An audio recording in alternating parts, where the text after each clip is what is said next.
A história começa com um moleque jogando um game de RPG em seu PC, mesmo estando no hospital. Porém, feliz ou infelizmente, é chegada a hora de dar tchau pra esse mundo e com isso tudo fica escuro e a mente dele é sugada pra dentro de um oceano imaginário. Até que de repente ele simplesmente realiza o sonho de todo otaku e eu me incluo nisso, onde ele acorda numa floresta sentadão num trono de pedra e pra fechar com chave de ouro, uma mulher se aproxima, falando com ele como se estivesse esperando o bonitão acordar e é no momento em que ela sai das sombras que a ficha do moleque cai na hora. Ela era ninguém menos que a Toa Lamacenta, uma elfa que o chamava de rei. O jogo que ele estava jogando no hospital era um simulador de estratégia de fantasia sombria chamado Nações Eternas, e a personagem que ele mais amava, aquela que estava bem na sua frente agora, era essa mesma elfa. Agora, ele não conseguia deixar de se perguntar, será que ele deveria agir como o rei que ela dizia que ele era? Afinal, estava claro que ela ouvia como líder de Minogra. Percebendo a confusão dele, a moça sorri e diz, tá tudo bem, Tacto. Afinal, ele zerou a dificuldade pesadelo utilizando a civilização considerada a mais difícil do jogo, a civilização da ruína, que se chamava Minogra, e por causa disso, Ira Tacto, também conhecido como nosso protagonista, se tornou o jogador lendário no topo do ranking global. A Toa, por sua vez, se lembrava de cada momento que eles jogaram juntos, de como eles conquistaram o mundo lado a lado várias vezes, então não havia necessidade de se preocupar, pois ela sabia exatamente quem ele era. Tacto então reflete que a Toa era perfeita para o seu estilo de jogo, talvez porque ele sempre quis ser tão forte quanto ela. Eis então que as lágrimas brotaram em seus olhos quando ele admitiu o quão feliz estava por finalmente poder falar com a sua personagem favorita, ao que ela disse que sentia o mesmo. O Tacto perguntou se aquilo era o paraíso e se foi ela quem o trouxe pra lá,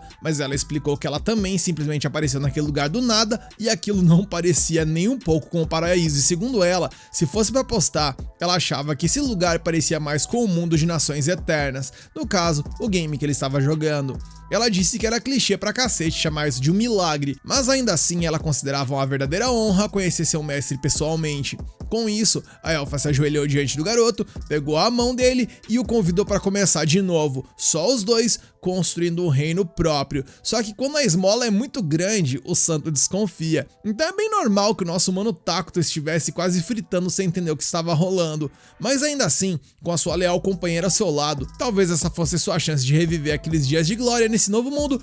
E tendo isso em mente, nosso prota então convocou sua colega para começarem sua jornada juntos, enquanto a Toa Lamacenta se apresenta como uma criança nascida da lama que trará destruição ao mundo, declarando que a partir de agora, seu corpo e mente pertencem unicamente ao seu mestre, Garai. Ouvindo esse discurso super exagerado, o Tacto sente uma vergonha ali, é tão forte que quase tem um treco. Ele percebe que falar essas paradas na vida real é bem mais difícil do que no jogo, e a Toa admite que pra ela também foi meio vergonhoso, mas ainda assim o rei decidiu entrar na onda, chamando a elfa de sua primeira e única subordinada, sua confidente e braço direito. Aí o Tacto perguntou se ela sabia qual deveria ser o primeiro movimento de Minogra, e em perfeita sincronia, os dois responderam, vamos ficar reclusos. E eles dizem isso com tanta alegria que me fez questionar se esse motivo é pra se orgulhar, mas seguimos. Eis então que o Tacto invoca um batedor utilizando a produção de emergência e sem perder tempo, uma criatura para dizer no mínimo bizarra que é um inseto de pernas longas surge ali do portal, e essa cena tanto o Tacto quanto a Toa acharam meio nojenta. Ainda assim, o Tacto se lembrou que Minogra era uma civilização da moderação que governava o mal e a ruína, então eles precisariam manter isso em mente. Para a Toa, isso significava que eles tinham que fazer de tudo para evitar revelar suas verdadeiras identidades. Eis que o rei da ordem mandando o inseto explorar a área sem ser visto. E vendo o bicho sair, o Tacto percebeu que podia ver através dos olhos dele. Essa summonada custou 100 de mana, deixando ele com mais 100. E para montar a base, o assentamento que servirá como base de operações, vai custar mais 20. A Toa já dá o papo que produção de emergência gasta mana pra cacete, então eles deveriam ter cuidado com os gastos. Enquanto o Tacto admitiu que queria muito criar um guerreiro para defendê-los, mas isso provavelmente drenaria toda a sua mana. E falando em combate, a elfa prometeu fazer o seu melhor, ou pelo menos era o que ela queria dizer, se não tivesse tão fraca no momento. A Toa era uma unidade de herói que ficava mais forte com o tempo, mas no momento sua força era só de 3, ou seja, era menor que alguns inimigos básicos. Resumindo, todo o plano deles de construir Minogra estava em sério risco se fossem atacados por praticamente qualquer coisa. E usando a visão do batedor, ele examinou a terra ao redor e concluiu que havia floresta até onde a vista alcançava, e que até agora nenhum monstro estava à vista.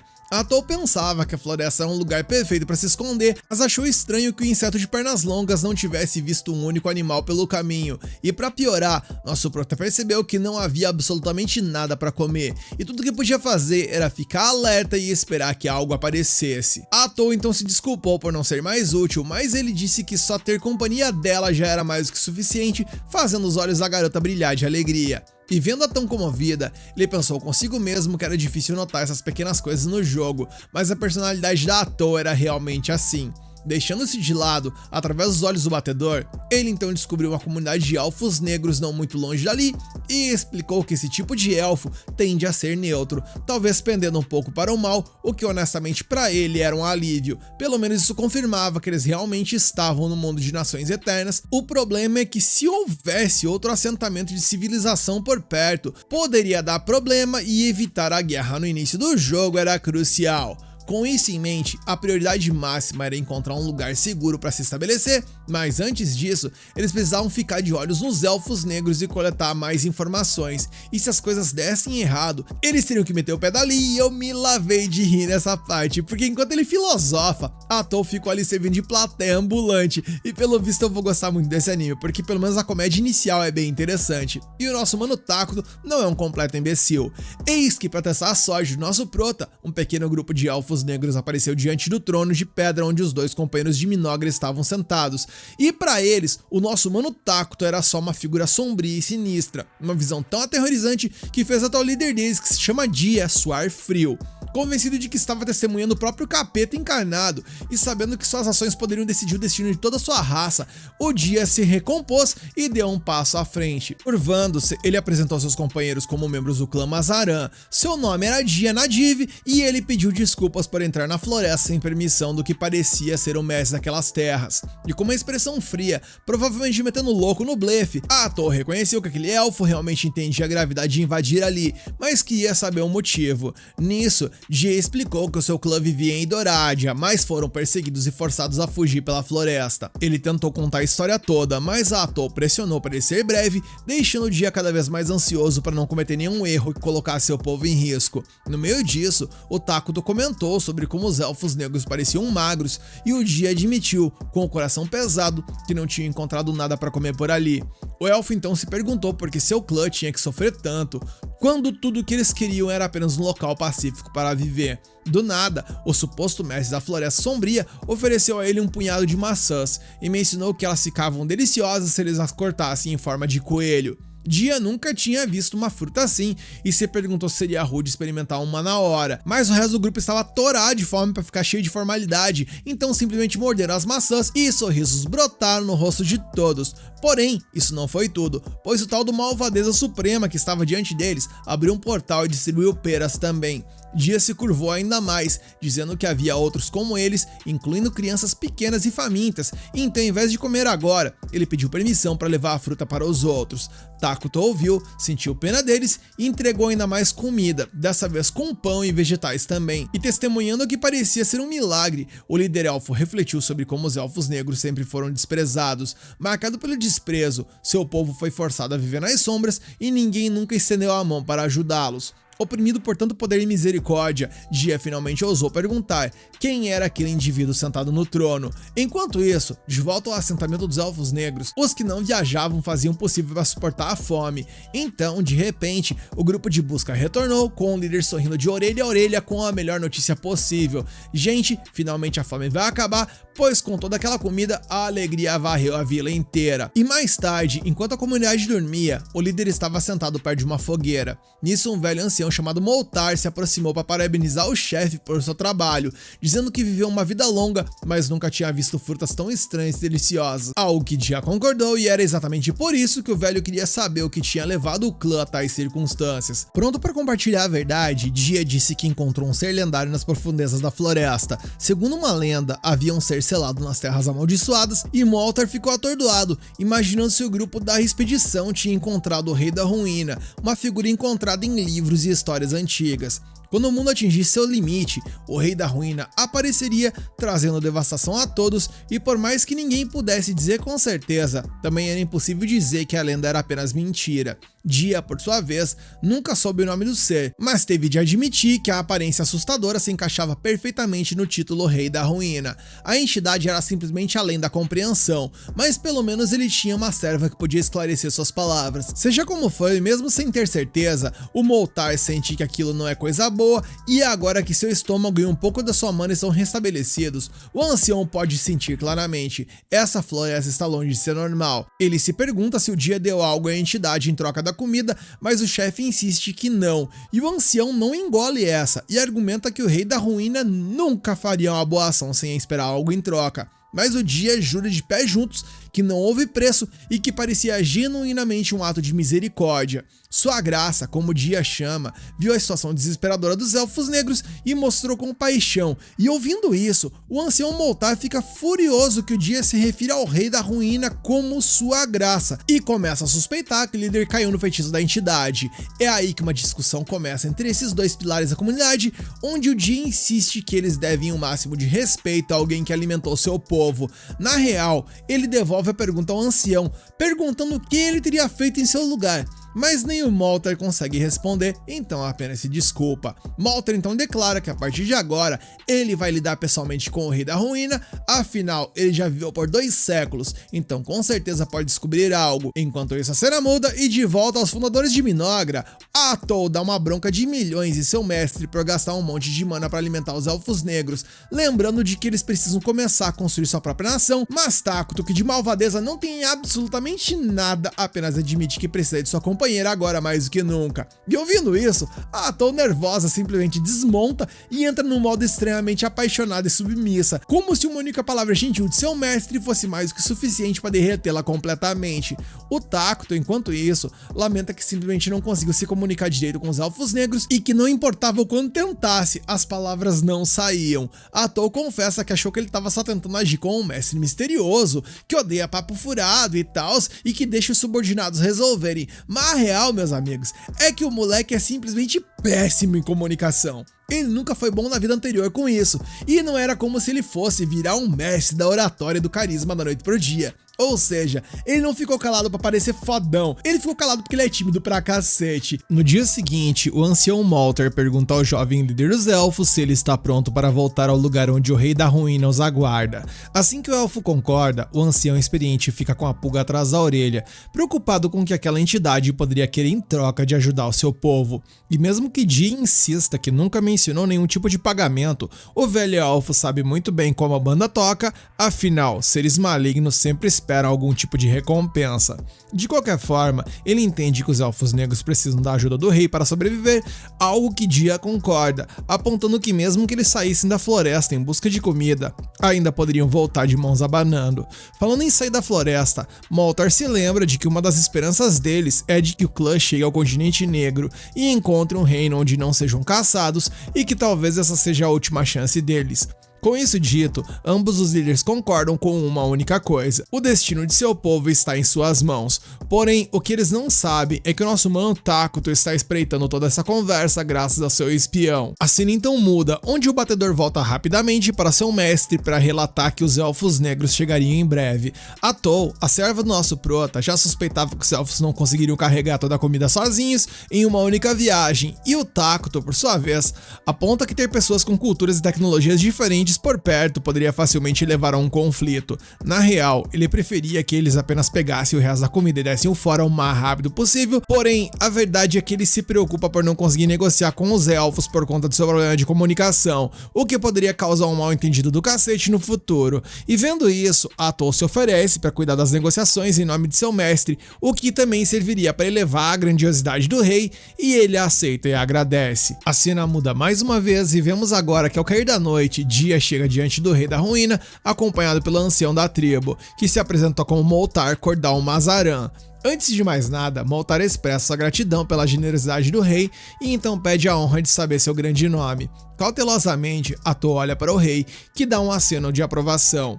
Entendendo o recado, ela o apresenta como Ira Takuto, Senhor do Apocalipse e governante da ruína, e exige que ele seja tratado da forma mais formal possível, deixando o dia visivelmente impressionado. Atou também se apresenta e Moltar jura gravar ambos os nomes na própria alma de seu povo. Observando em silêncio, Takuto pensa que tudo está indo bem até agora, e após isso Atou então diz aos elfos que pode pegar a comida e ir embora. Moltar então pergunta como ele poderia retribuir ao rei da ruína por sua ajuda, mas a mulher elfa imediatamente dispensa, insistindo que eles nunca poderiam oferecer algo digno da grandiosidade do rei.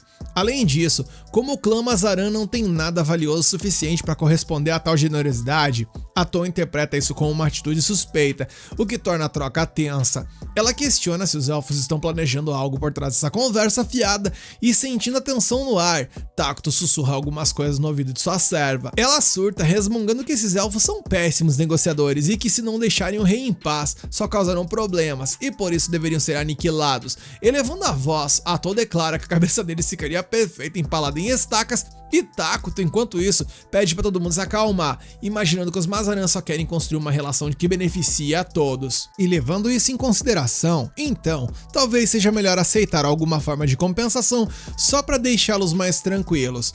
Com isso, Atou se vira para os Elfos Negros e anuncia que o rei está disposto a aceitar um símbolo de gratidão por sua caridade. Enquanto o alívio toma conta dos rostos dos Mazaran, Takuto percebe que o ancião devia suspeitar de alguma pegadinha, considerando o alinhamento maligno do rei da ruína. E percebendo essas dicas não ditas, Atou chama o velho de tolo por pensar que Ira Takuto é algum fantasma perverso ou espírito malévolo. E deixando isso de lado, como ela não tem ideia do que pedir em troca, ela pensa por um momento e decide que seria bom ouvir tudo que os Elfos Negros sabem sobre o mundo além da floresta. Moltar se oferece para compartilhar todo o seu conhecimento e Atou exige que o clã Mazaran deixe a floresta assim que o pacto for cumprido.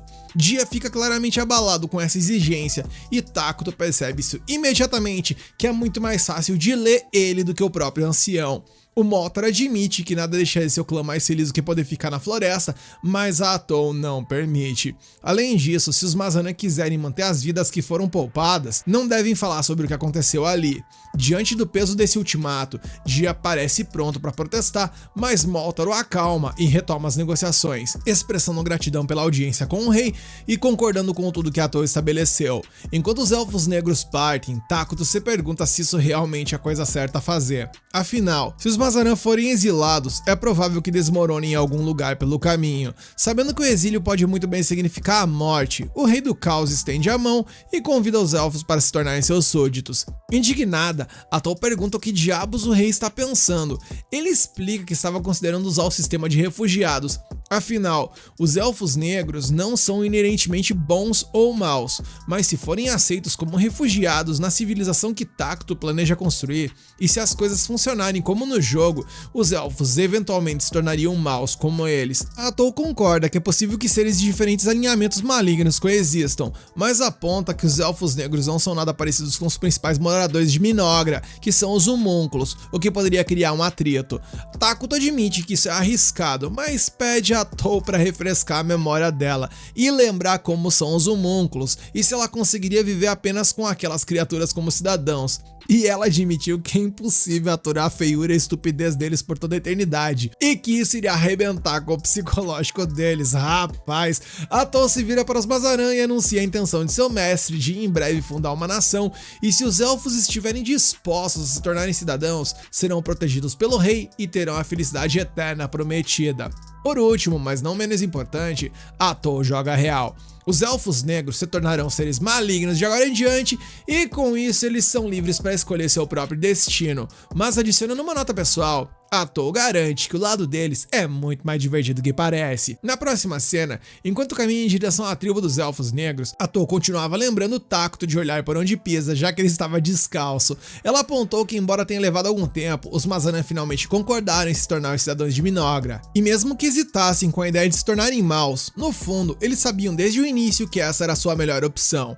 Eventualmente, a dupla chegou à tribo e foi recebida pelo povo, todos ajoelhados em respeito. Alguns pareciam genuinamente empolgados com a visão daquela entidade misteriosa, enquanto um elfo até desmaiou depois de sentir um miasma sombrio girando ao seu redor. Logo depois, Takuto foi levado a um trono e Atou formalmente deu as boas-vindas a todos os Elfos Negros como cidadãos de Minogra, que agora estava oficialmente fundada. A partir daquele momento, a segurança de cada membro do clã Mazaran seria protegida pelo grande rei da ruína. Ainda confuso, Dia se perguntava se era só isso que ia acontecer, pois disseram a ele que ele e seus companheiros se tornariam maus, mas ele não sentia nada de diferente. Eis que então, um ódio profundo brotou dentro dele, uma raiva contra aqueles que caçavam eles, zombavam deles e exilaram seu povo da sua própria terra. Ao que uma outra elfa sentiu o mesmo, algo que a fez declarar que odiava todos os seres vivos existentes.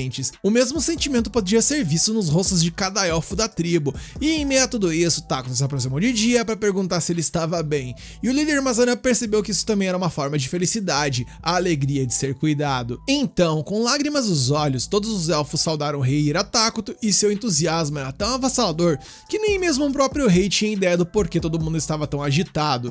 Enquanto isso, Atou simplesmente sorria com orgulho e satisfação. Alguns dias após a fundação da nação, Takuto olhou para o mapa do continente que Moltar lhe deu e murmurou que estava encurralado pra cacete.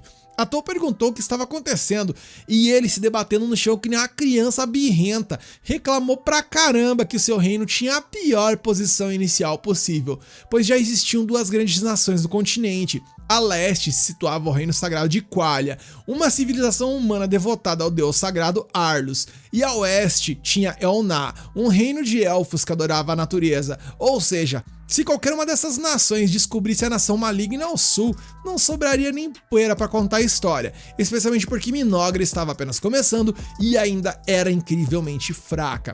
Para piorar ainda mais a situação do nosso proto e de seu povo, essas terras eram tão amaldiçoadas que não tinha um único recurso natural nessa pocilga que pudesse ser colhido.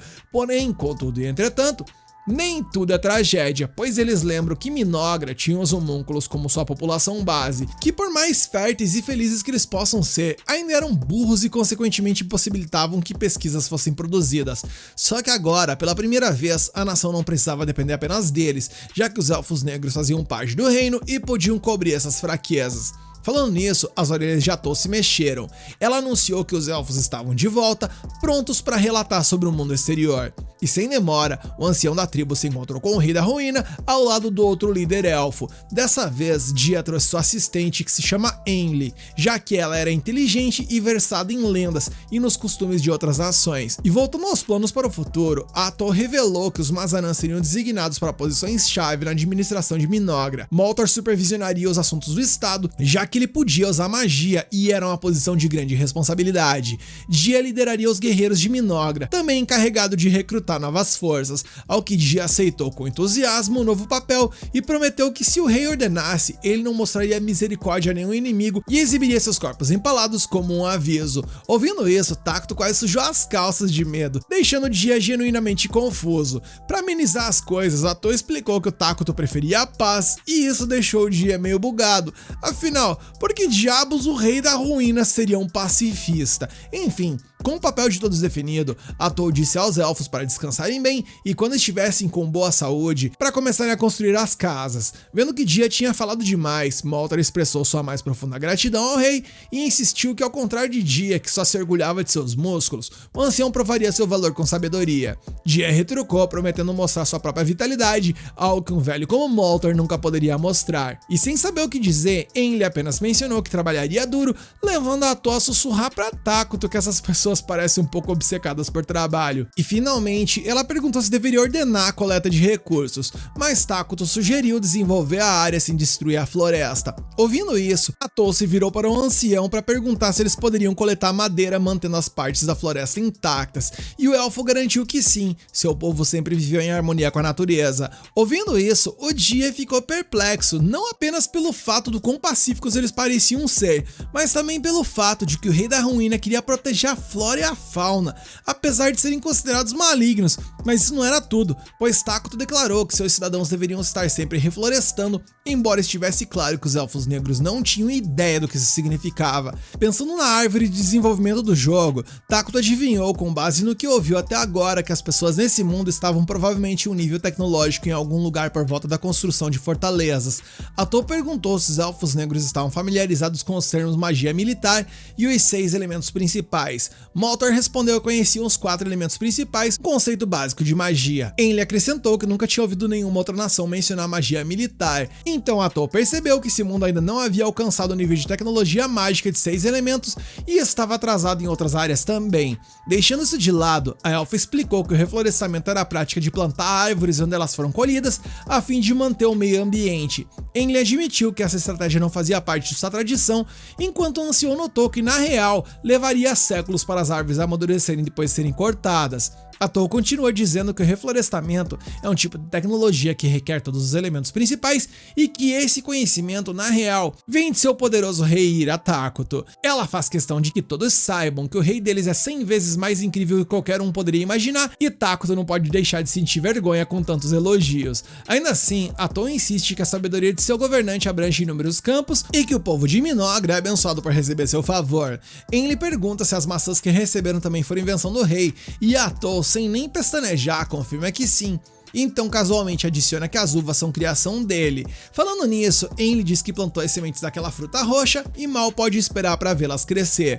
Nesse momento, Takuto percebe que poderia utilizar a produção de emergência para criar coisas que nem existem no jogo, como por exemplo pólvora, metais e óleo. E assim que o rei percebe isso, a nação de Minogra recebe o privilégio divino, a habilidade do governante de produzir qualquer coisa que ele conheça, com o custo de mana variando com base na complexidade do item. A cena muda e agora vemos um grupo de soldados protegendo figuras religiosas em uma região coberta de neve, e um deles comenta que ouviu dizer que a santa possuía um poder especial, embora ele não acreditasse muito nisso, e o outro, no entanto, apenas diz para ele esperar e ver. E assim que ele falou isso, uma horda de goblins ataca o grupo. A santa avança, preparando-se para punir os invasores por perturbarem a paz no reino sagrado de Qualia, e com um único movimento de seu cajado, meus amigos, ela conjura uma chama extraordinária que churrasca os monstros, fazendo o céu se abrir e encher o campo com lindas flores. Segundo um oficial, esse poder é a parte da razão pela qual o reino de Qualia consegue manter o mal à distância, pois ela enterra seus inimigos em chamas e os despede com flores. Ela é uma das 7 grandes salvadoras do continente, a Santa Sualina dos Enterros Floridos. Ao lado dela, o cardeal anuncia que já enviou os paladinos para as aldeias próximas e a Santa, no entanto, menciona a sinistra profecia do apocalipse nas terras amaldiçoadas, insistindo que paladinos também deveriam ser enviados para lá, mas o cardeal se recusa, dizendo que mostrar qualquer interesse nas terras amaldiçoadas está fora de questão e que o comando central nunca autorizaria tal missão. Mesmo assim, a santa diz que irá investigar, nem que seja por conta própria, levando o homem a lembrá-la de que ela não é mais uma simples garotinha do campo, e vendo que ela não seria convencida de maneira nenhuma a mudar de ideia, ele finalmente concorda em enviar os paladinos sob seu comando pessoal, e com isso resolvido, o cardeal se afasta, resmungando insultos do tipo santa caipira e dali pra cima, enquanto ela permanece focada apenas em salvar o povo daquela região. A cena então muda, e lá nas terras amaldiçoadas, Atol convoca o povo para começar a trabalhar e construir a nação, e parte desse processo era construir o trono onde o rei Takuto se sentaria. A elfa estava tão empolgada que acreditava que Minogra em breve se tornaria poderosa o suficiente para dominar a terra e perfurar os céus. No meio disso, os administradores elfos se apresentaram ao rei para dar início à reunião do conselho e entregaram ao líder um conjunto de roupas para que ele finalmente pudesse vestir como um verdadeiro rei. Com isso feito, Atol anunciou que era hora de discutir as políticas internas, embora o Takuto parecesse muito mais interessado em admirar sua nova roupinha e seu trono do que decidir o futuro da nação. Envergonhada, seu assistente decidiu primeiro discutir as coisas entre eles e só consultar o rei em certos pontos-chave. Assim que a reunião começa, o Moltar pergunta quais edifícios devem ser erguidos, e Jie explica que eles já começaram a preparar o terreno. Atol responde que o primeiro projeto será uma instalação de produção de alimentos, afinal, ninguém pode guerrear de estômago vazio, e Moltar se pergunta se o rei não poderia simplesmente utilizar seus poderes para criar ali suprimentos infinitos de comida. A nossa querida Atol fica ofendida com a sugestão de que o líder deles ficasse preso fazendo apenas isso o tempo todo, e além disso, ela aponta que eles ainda teriam que descobrir como distribuir a comida à medida que a nação crescesse. acontecesse. Depois que o Moltar se desculpa, a assistente do rei coloca uma planta estranha na mesa que faz os outros elfos recuarem. Ela explica que aquilo ali é uma árvore de carne, em outras palavras, uma das instalações de produção de alimentos de sua civilização,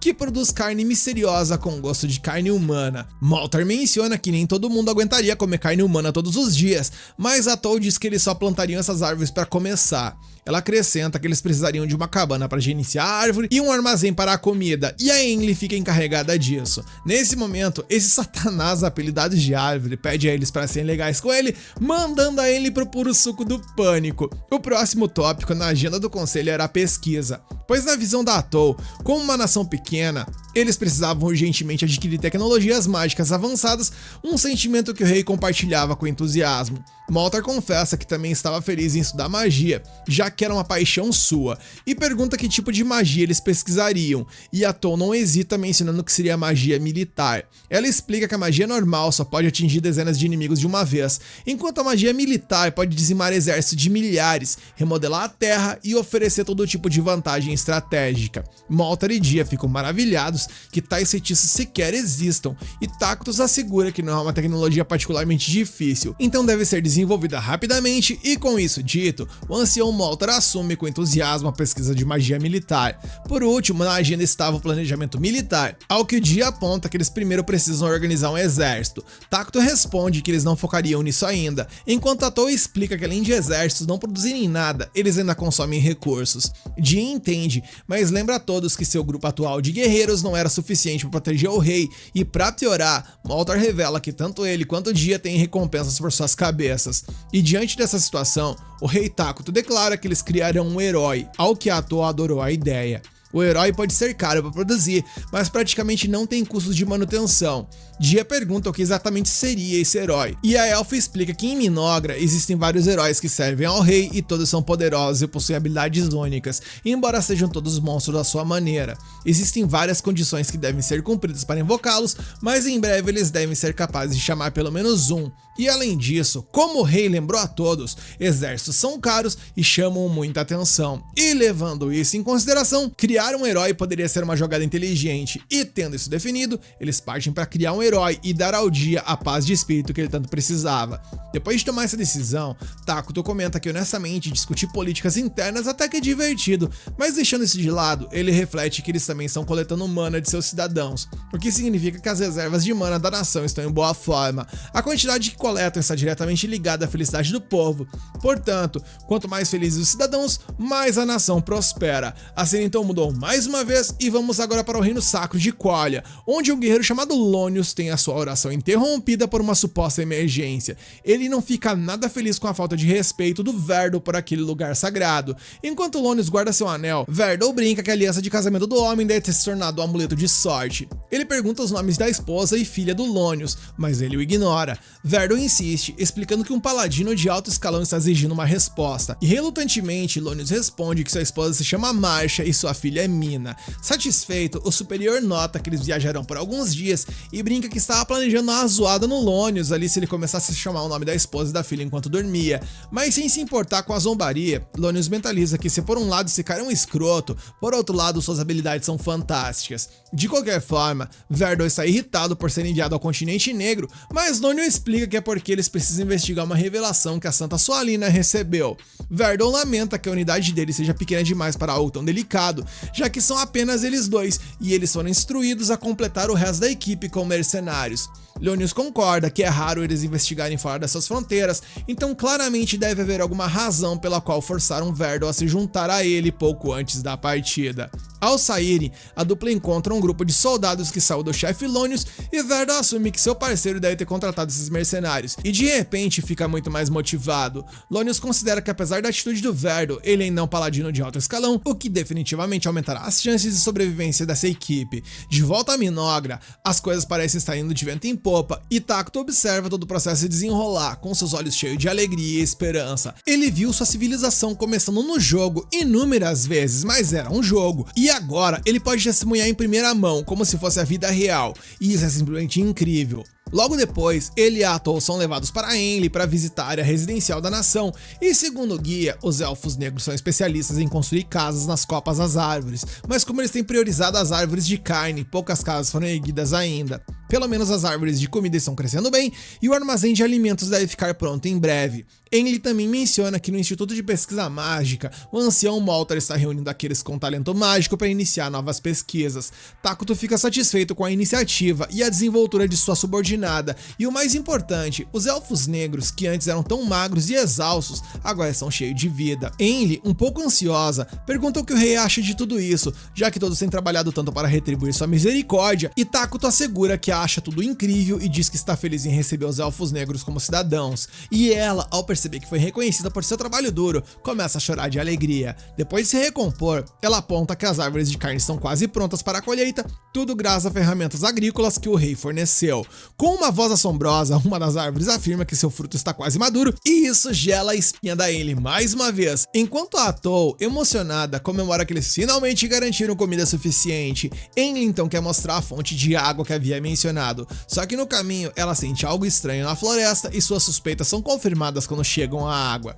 O Dia e o Moltar chegam logo depois, mas a Enli revela que infelizmente a água não parece estar boa. Moltar examina a cor e concorda, mas a Atol toma um gole e declara que ela está perfeitamente boa. Os elfos negros ficam surpresos, mas ela os lembra. Esse lugar é conhecido como as Terras Amaldiçoadas, e essa é a prova de que a área realmente se tornou parte do domínio de Minogra. Takuto pede aos elfos para respirarem fundo, e ao fazerem isso, ele sente suas mentes ficarem mais afiadas e seus corpos notavelmente mais fortes.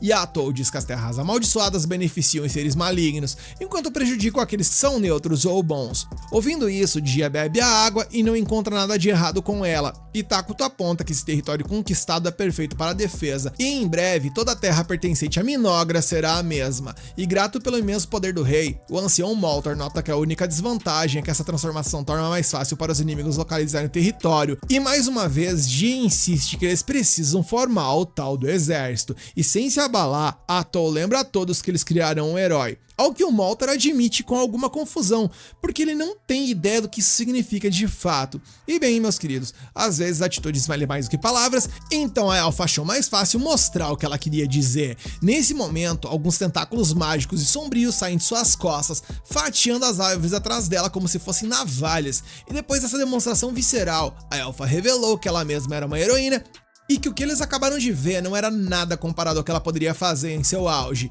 Em outras palavras, heróis têm o poder de varrer exércitos inteiros sozinhos, e o Takuto explicou que os heróis só ficam mais fortes com o tempo, mesmo que mal levantem um dedo, ou seja, contanto que consigam se manter isolados, a Atol sozinha seria suficiente para defender a nação por enquanto. E ainda assim, depois da pequena demonstração de sua subordinada, o rei não pôde deixar de reclamar que ela não precisava esbagaçar com metade da floresta só para provar um ponto. Mais uma vez, o poder puro do rei Takuto e de Atol Lamacenta deixou os elfos negros maravilhados, completamente conquistados, e eles juram construir um palácio digno de seu rei o mais rápido possível. Sinceramente, Takuto não se importa nem um pouco com isso, porque ele não tá nem aí pra viver em um palácio, mas os elfos negros, no entanto, ficaram escandalizados com o pensamento, pois a ideia de que o seu governante supremo se contentaria com o mesmo padrão de seu povo os encheu de culpa. Enquanto Takuto coçava a cabeça, sua amiga apontou que construir um palácio seria caro, mas também poderia gerar recursos. Além disso, isso aumentaria a felicidade dos cidadãos, e com isso Takuto admitiu que uma vez ele realmente quis um castelo flutuante, então talvez o palácio não fosse tão ruim assim. E os elfos negros ficaram fascinados com a ideia de um palácio voando pelo céu, algo que há pouco tempo parecia completamente impossível, mas depois de tudo que eles testemunharam, eles estavam começando a acreditar que com o seu rei, até mesmo uma cidade voadora poderia um dia existir, e mais uma vez os elfos caíram de joelhos e juraram servir ao seu senhor com tudo que tinham, orando pela prosperidade eterna de Minogra, e o nosso prota, por sua vez, ficou visivelmente envergonhado com toda a atenção, mas como todos pareciam motivados, ele os encorajou a manter o ritmo e continuar construindo a nação. A cena muda e vemos que enquanto Minogra vai crescendo, os paladinos estão a caminho e tudo indica que a treta será inevitável no futuro. Enquanto isso, depois de reunir a equipe de expedição, o Verdel elogia o Lonius por conseguir juntar tantos mercenários, especialmente considerando que a maioria deles está lá no norte, resolvendo o distúrbio do norte. Essa treta toda começou quando bárbaros apareceram do nada na província do norte do Império Sagrado de Qualia, saqueando vilas e causando um estrago gigantesco. A Santa e o exército imperial foram enviados para lidar com o caos, mas as coisas ainda estão longe de estarem controladas. Enquanto um mercenário chamado Bargo dá um sorrisinho malicioso ao falar da situação, Lonius rapidamente corta ele, mandando não agir como se o problema não fosse dele, mas o mercenário só dá de ombros, insistindo que de qualquer forma não é problema dele. Surpreso, o Verdel pergunta se a equipe dele não planeja ir pro norte, e considerando a grana alta que estão pagando, Bargo explica que ninguém tá afim de arriscar o pescoço depois dos rumores confirmarem que tem uma bruxa envolvida no conflito. De qualquer forma, o Verdel encerra o assunto, lembrando a todos que o caminho deles é para o sul, para as terras amaldiçoadas, onde ninguém sabe o que eles vão encontrar. Enquanto isso, nas profundezas das terras amaldiçoadas, uma figura fantasmagórica ronda a floresta sombria com o rosto escondido sob um capuz. Ao cair da noite, o grupo se acomoda em uma taverna. Lonius menciona a bruxa de mais cedo, curioso para saber se os rumores são verdadeiros, mas o mercenário descarta, dizendo que é só fofoca e tal, e que o povo adora culpar o caos do norte em algum tipo de monstro. O paladino concorda, achando ridículo, especialmente porque a própria Santa está no caso. Bargo diz que o rumor provavelmente foi inventado por hereges, mas quando ele ia continuar, o Verdel manda ele parar. A essa altura, o paladino já está claramente bêbado e pede outra rodada, levando o Bargo a perguntar se ele já não bebeu o suficiente, ao que o Verdel responde que depois de cuidar do sofrimento do povo em sua própria casa, diante de sua família, você pode deixar de lado suas vestes sagradas. Em outras palavras, quando o trabalho do dia acaba, não há nada de errado em relaxar um pouco. E o Lonius, conhecendo as escrituras de cor e salteado, o corrige, apontando que o deus sagrado Arlus só quis dizer que estavam dispensados de nossos deveres sagrados perto da família, não que essa é uma desculpa para encher a cara. E sem se abalar, Verdel diz que está pronto para um bom e velho debate religioso, mas nesse momento uma garçonete chega por ali com uma caneca que parece um balde de tão grande, o que faz a conversa mudar de percurso. Bargo, enquanto isso, volta aos negócios. Ele aponta que há dois paladinos se dando ao trabalho de investigar as terras amaldiçoadas do continente negro e quer saber o que é tão importante que está acontecendo por lá, porque se for algo com uma bruxa, por exemplo, ele e seus homens estão fora.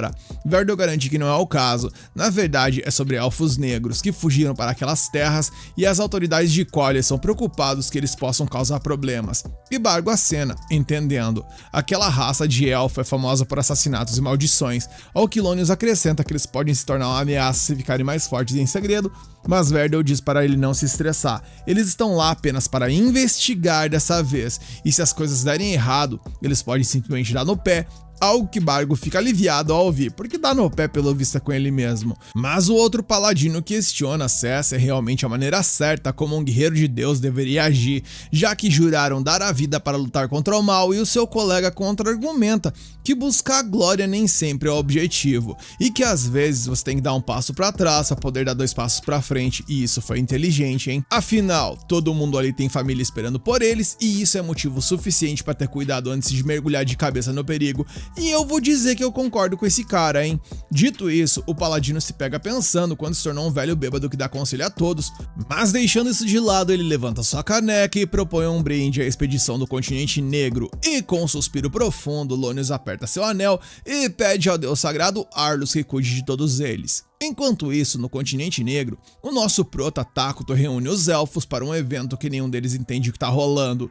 Ele empilha uma montanha de frutas da árvore de carne e lança um feitiço sobre ela, transformando lentamente a pilha em um inseto de pernas longas. O ancião Moltar fica chocado, porque ele nunca imaginou que o rei pudesse criar uma nova vida, e a Atto aproveita a chance para fazer um discurso orgulhoso sobre o poder incomparável do rei da ruína, apontando que isso é apenas uma pequena amostra do que ele realmente é capaz. Portanto, se o povo de Minogra permanecer dedicado e feliz, isso despertará todo o potencial do rei, ou seja, é dever de todos mostrar sua devoção absoluta ao mestre Takuto.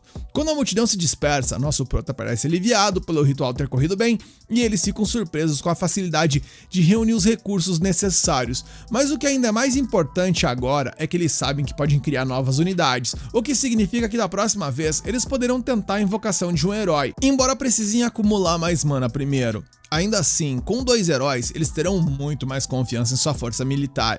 Empolgada, Atto pergunta a ele quem ele irá evocar primeiro, e sem um pingo de hesitação ele responde que invocará a Isla, a rainha dos insetos. Uma das orgulhosas rainhas de Minogra, capaz de fortalecer todas as unidades de insetos, transformar os insetos de pernas longas em lutadores de linha de frente e produzir larvas para impulsionar a nação. Resumindo, a Isla é inestimável, tanto na batalha quanto nos assuntos domésticos, tornando a heroína perfeita para esse estágio inicial. Deixando isso de lado, e é claramente o problema estratégico mais importante, Takuto lembra que os outros heróis têm personalidades terríveis, e a Atou até concorda, já que o resto é um bando de maníacos egocêntricos e lunáticos depravados, rapaz, cada um deles obcecado pela dominação mundial, e Takuto esclarece que não quer dizer que nunca vai invocar esses tipos. Só que ele prefere evitar por enquanto, porque sua principal prioridade é encontrar um tiquinho de paz. No dia seguinte, quando a noite se aproximava, o grupo da expedição liderado pelos dois paladinos de Qualia topou com o gigante da colina e Ilonius não esperava nada menos do continente negro. Ele ordenou aos mercenários que preparassem seus arcos, mas Verdel assumiu a responsabilidade por essa luta, pois não havia tempo a perder. Avançando sozinho, ele sacou sua arma e começou uma oração, canalizando a arte da espada sagrada, e enquanto o bardo estava visivelmente confuso, Ilonius explicou que essa era a técnica secreta de Qualia, tecendo orações em seu manejo de espada para invocar o poder divino. Enquanto isso, Verdel foi atacado pelo porrete enorme do gigante, mas conseguiu cortar a arma em duas com sua espada abençoada. Ilonius acrescentou que os paladinos que recebiam o poder divino tinham suas habilidades físicas grandemente aprimoradas, e a gente pôde ver isso. Após uma série de golpes rápidos, Verdel acertou um golpe direto no peito do gigante, rasgando o que, segundo Ilonius, para um paladino de alto escalão, esse nível de poder estava no mesmo nível de um dragão menor. Em outras palavras, monstros como aquele que eles acabaram de enfrentar não tinham a menor chance de vencer, e quando Verdel acabou com o inimigo, os mercenários ficaram sem palavras. E a cena muda, e de volta às terras amaldiçoadas, o Takuto simplesmente tá prestes a mandar um podrão pra dentro, quando a elfa questionou por que ele não comia refeições mais saudáveis. Ele admitiu que estava cansado de tudo isso desde que esteve hospitalizado, mas na real, a verdadeira preocupação do rei é com a elfa, que parecia viver exclusivamente de salada, uma dieta estranha para alguém supostamente alinhada com o mal. E deixando esse tópico de lado, Takuto apontou que os elfos estavam trabalhando duro para construir o palácio, o que o lembrou de que deveria chamar o Molter e os outros para uma reunião. A elfa quer saber do que se trata, e o nosso prota explica que graças aos insetos de pernas longas, agora ele conhece melhor a região que está ao redor deles, e a Atou se pergunta se o rei estava preocupado com a cidade vizinha, já que ela não fazia parte de Qualia, o que significava que seu alinhamento não era necessariamente bom. Portanto, seria prudente decidir como lidar com isso, já que sendo os mais próximos, eles provavelmente seriam os primeiros a descobrir a existência de Minogra. Takuto, na verdade, estava feliz por eles serem neutros, pois se fossem bons, as negociações seriam simplesmente impossíveis. Mas sua assistente sabia muito bem que ser otimista sobre uma ameaça potencial era basicamente pedir por um desastre. E bem, falando em desastre, meus queridos, nesse exato momento o rei estala seus olhos, porque ele sentiu um grupo armado se aproximando da floresta. E não querendo atrair atenção, ele ordenou a ela que os afastasse da forma mais pacífica possível, mas que se isso não fosse uma opção, ela estava livre para fazer o que fosse necessário. A cena muda e vemos que na entrada das Serras Amaldiçoadas, o grupo de mercenários se preparava para entrar sob a liderança dos dois paladinos de Qualia, mas assim que se aproximaram da borda da floresta, uma mulher apareceu. Verdel exigiu saber quem ela era, e a jovem se apresentou como uma elfa negra que havia fugido para a floresta para sobreviver.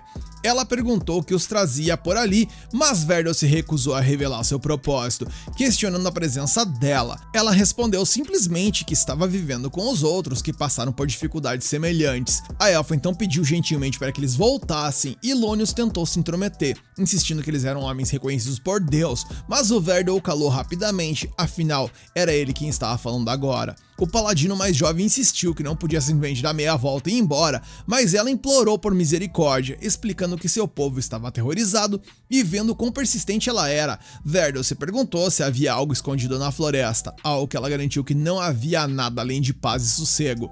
Finalmente, Verdel joga real. Eles estavam ali por causa de uma revelação divina que alertava sobre uma calamidade na área, e não podiam sair sem confirmar o que realmente estava acontecendo. Ilonius fica chocado, lembrando ele que isso ali deveria ser um segredo de estado, mas o Verdel mandou fechar a matraca mais uma vez. Porém, mesmo depois de saber sobre a revelação, a elfa negra se recusou a deixar os paladinos entrarem, e com seus olhos carmesim brilhando, ela insistiu que não havia nada a temer e que os paladinos deveriam voltar de onde vieram. Ilonius suspeitou que ela estava usando magia negra e ficou ainda mais convencida de que havia uma calamidade por perto, e Verdel, por outro lado, parecia estar caindo no feitiço dela, ou sei lá, talvez entendendo a situação, porque ele já estava quase pronto para cancelar a missão. Nisso, ele pediu a elfa para jurar diante de Deus que não havia nada de errado com a floresta, e quando ela o fez, ele decidiu que eles iriam embora. Lônius não podia acreditar que seu companheiro estava caindo nessa, mas o outro paladino realmente acreditava que esses elfos só queriam viver em paz. Lônius insiste que pode sentir a energia maligna irradiando dela e que não há como confiar em alguém assim, mas seu companheiro lembra que a confiança nos pilares de sua fé. E levantando a voz, Verdel grita que não há nada de errado com essa floresta e que essa é simplesmente a conclusão da investigação deles, e com isso o homem se vira para ir embora. E o Lônius, que vou confessar que já tá me gerando uma raiva incrível, menciona que Verdel está abandonando a missão e o destitui do comando ali mesmo, e Verdel se vira, exigindo saber o que ele pensa que está fazendo, ao que o paladino mais jovem argumenta que ele não apenas revelou a profecia, mas que agora está prestes a sair sem nem mesmo investigar, e que a partir de agora, Lônius proclama que ele está assumindo o controle e a investigação prosseguirá agora mesmo. Bargo responde ao chamado como se o Lônius realmente fosse o líder, e o Verdel repreende, mas ele explica que no final das contas, Lônius é quem tá pagando pelo grupo. A elfa implora para que eles reconsiderem, e a gente vê um duelo entre as duas lideranças, onde o Lônius ordena que seus homens a contenham, e o Verdel comanda que ninguém toque em alguém tão indefeso. Então, ao perceber que suas tentativas de resolver da forma pacífica infelizmente falharam, a Toll decide que não tem outra alternativa e terá que adotar uma nova abordagem. E bem, em uma mudança de cena, vemos como foi a outra abordagem, pois Lônius acorda com sangue nas mãos e à medida que ele vai observando a tragédia que rolou por ali, ele vê o Verdel de pé diante de uma bruxa, que é a mesma criatura responsável por massacrar os mercenários de forma brutal. A Toll, por sua vez, lamenta que as coisas estavam indo tão bem, mas infelizmente nem tudo na vida sai como planejado, e é com esse gancho terrível que o episódio acaba. E agora como é que vai desenrolar essa treta, hein, gente? Se vocês querem saber as respostas, já sabem o que fazer. Deixa aqui nos comentários o que você quer a continuação, senta o dedão no like no hype para fortalecer o vídeo e se inscreve e ativa o sininho para não perder as próximas partes.